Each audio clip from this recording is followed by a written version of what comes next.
सिस्टेप। ये सिस्टेप प्रोडक्ट क्या है सर? सिस्टेप प्रोडक्ट एक फीमेल प्रोडक्ट है, मतलब लेडीज के लिए ये प्रोडक्ट है सर।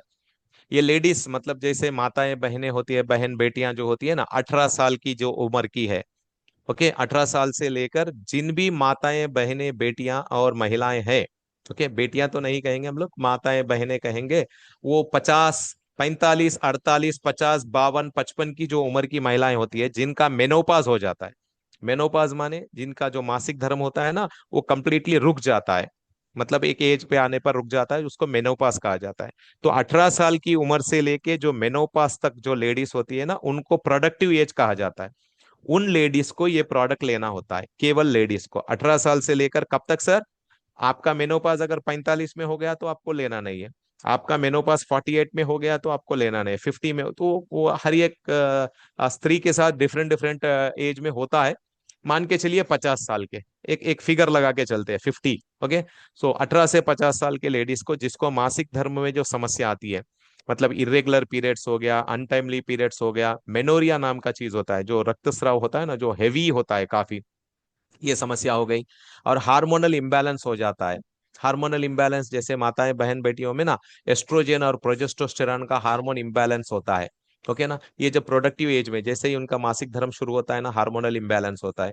जैसे जब उनकी शादी हो जाएगी, प्रेगनेंसी का होगा, तो जब हार्मोनल इम्बैलेंस होगा, जब वो कोई शिशु को जन्म देंगी तब वो हार्मोनल इम्बैलेंस होगा, जब वो मेनोपाज में आएंगी तब हार्मोनल इम्बैलेंस होगा, स्ट्रेस की वजह से हार्मोनल इम्बैलेंस होगा, खान पान की वजह से हार्मोनल इम्बैलेंस होगा, जब अगर कोई माता बहन बेटी कोई किसी तरह की दवाई लेती है तो उसकी वजह से हार्मोनल इम्बैलेंस होगा। हार्मोनल इम्बैलेंस की वजह से कई और बीमारियां, कई और डिसऑर्डर्स को रास्ता मिलता है। ओके, सो उनके लिए ये प्रोडक्ट हो जाता है सिस्टेप। अच्छा, केवल यही चीज है? नहीं सर, और भी चीजें हैं। जैसे कि मान के चलिए माता बहन बेटी के लिए गैनिक प्रॉब्लम हम लोग कहते हैं, एक एक वर्ड में कहता हूं, गैनिक प्रॉब्लम, स्त्री संबंधित समस्याएं, स्त्री संबंधित समस्याएं, गैनिक प्रॉब्लम, पीसीओडी हो गया, पीसीओएस हो गया, हार्मोनल इम्बैलेंस हो गया, और कैल्शियम डेफिशिएंसी हो गया, आयरन डेफिशिएंसी जिसको हम लोग क्रॉनिक एनीमिया कहते हैं, रक्तहीनता, रक्तहीनता जो आरबीसी की कमी हो जाती है, हीमोग्लोबिन की कमी हो जाती है, कैल्शियम डेफिशिएंसी हो जाता है। ओके, थायराइड कभी कभार बढ़ जाता है, ब्लड प्रेशर आ जाता है ड्यूरिंग प्रेगनेंसी। ओके, सो इस तरह के जो समस्या से जो जूझ रही है उन महिलाओं के लिए पहले बता देता हूं मैं।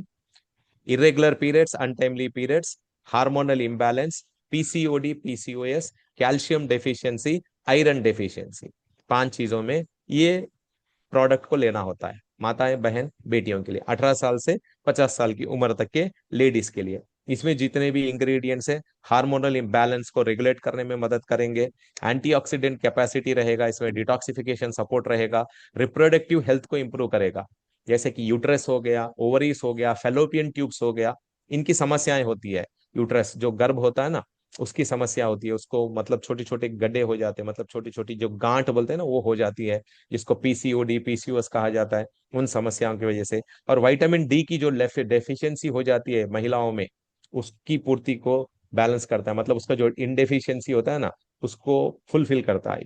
Okay, then promotes healthy metabolism, इनकी जो जीव क्रिया होती है, मतलब मेटाबॉलिज्म, इससे पहले मैंने बताया था ना, मेटाबॉलिज्म को इंप्रूव करने में मदद करता है। तो ये प्रोडक्ट को कब लेना है?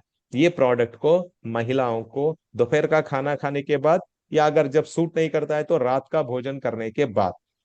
ओके सर, इसको किसके साथ लेना है, किस किस प्रोडक्ट के साथ लेना होता है? अगर से सपोज आप मान के चलिए आप डीडी किट के साथ ले रहे हो, सो डिटॉक्स फेयर ने आपको आपने ले लिया रात को, न्यूट्रियानिक ले लिया आपने मॉर्निंग ब्रेकफास्ट में, प्लेम्यून ले लिया आपने दोपहर का खाना खाने के बाद, मान के चलिए। तो कोई महिला है जिसको सिस्टैब लेना है इसके साथ में, तो यहां पर क्या करना है? प्लेम्यून को आपको भोजन के पहले लेना है, दोपहर के भोजन के पहले लेना है, और दोपहर के भोजन के बाद आपको सिस्टैब लेना है। समझ रहे हो ना आप?